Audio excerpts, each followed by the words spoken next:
how do we actually represent graphs in memory? Well, let's say that we have this simple example graph here that has 3 nodes, A, B, and C, and it has 2 edges. It's a weighted directed graph. We can see it's directed because of these arrows, and it's weighted because each of the edges has edge weights. How would I represent this graph in memory? Generally speaking, there are 2 broad ways of representing graphs in memory. We can do an adjacency matrix, or we can use an adjacency list. So an adjacency matrix is a matrix where we have, so actually first let's give some definitions. So let's say that V is the set of vertices or nodes, and therefore magnitude of V, or bars around V, is the number of vertices, so 3 in this case. And let's say E is the set of edges. So the magnitude of E is the number of edges, which in this example is 2. So let's talk about adjacency matrices in lists with respect to the number of vertices and the number of edges. So an adjacency matrix, for each of my nodes, I create a column and a row. So this matrix is V by V in dimensions. So it has V rows and V columns. For each cell of this row, I represent the edge that may or may not exist between any 2 given items. So this is from, and this is to. So this cell, for example, shows that there is an edge from A to B that has a weight of 4. There's an edge from B to C that has a weight of 2. And these X's denote that there is no edge between those elements. How you actually implement it is up to you. If your language has maybe signed integers or signed floats, if these are supposed to be floating point, you could theoretically use like -1 or something as an invalid value.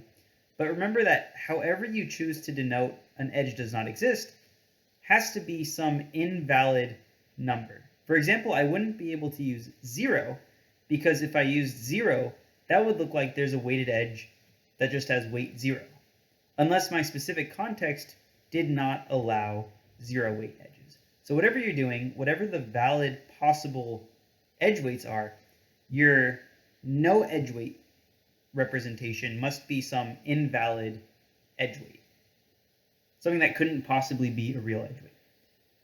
So an adjacency matrix, because we have to create this matrix, is big O of the number of vertices squared. So in this example, this is not super good, right? I only have 2 edges, but I needed 9 cells to represent them. In general, if our graph is dense, so there's a lot of edges, an adjacency matrix is good. But if our graph is sparse, so not very many edges, an adjacency matrix might not be the best choice. Also, keep in mind that I can implement this as a 2D array, so I can, in constant time, check if a given specific edge exists. So if I wanted to know, is there an edge from C to A, in constant time, I could look up this cell and see, no, there is not.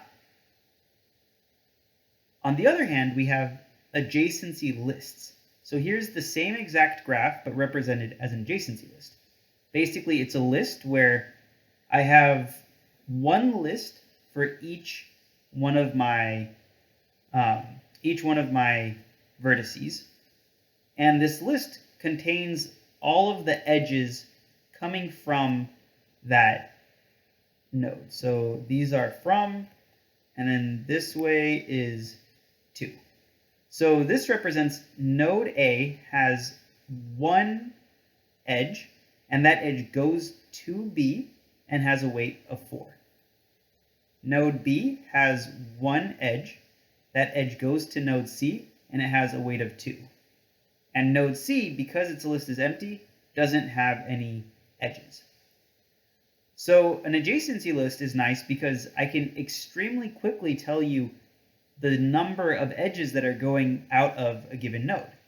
With an adjacency matrix, if I asked you how many edges are coming out of node C, I would have to iterate over the entire row corresponding to node C, which would be potentially big O of, well, it would be big O of number of vertices. Versus here, if I asked you how many edges are coming out of node C, in constant time, you would just get the length of the list, and you would say, oh, there's 0. The list is empty, therefore there's 0 edges. For node B, oh, the length of the list is 1, so there's 1 edge, so on and so forth. So the amount of space required to represent an adjacency list, well, I need to have one entry for each node,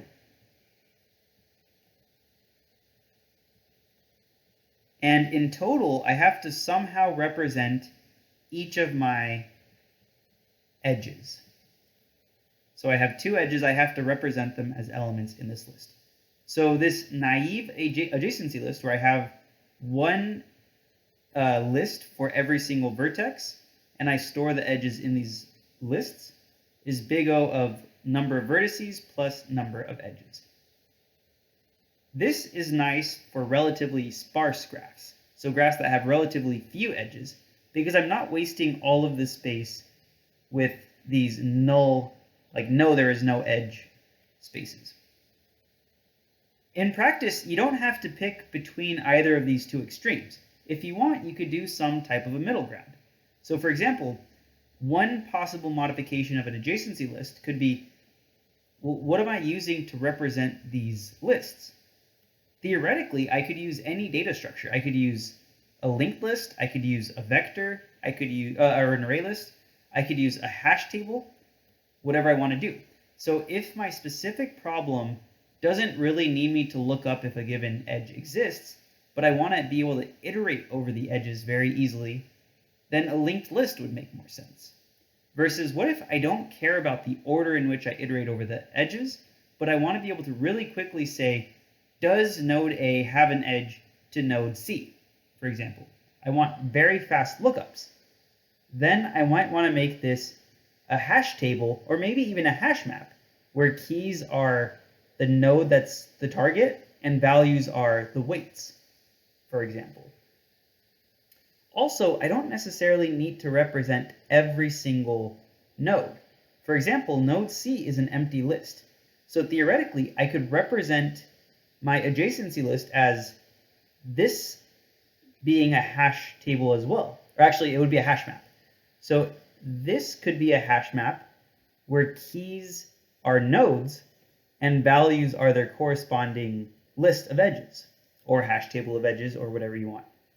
And I could represent a node that has 0 edges as just not being a key in my hash map. So if I wanted to see how many edges does node C have, I would see, does C exist as a key in my hash map? It would not, in which case I would say there's 0 edges.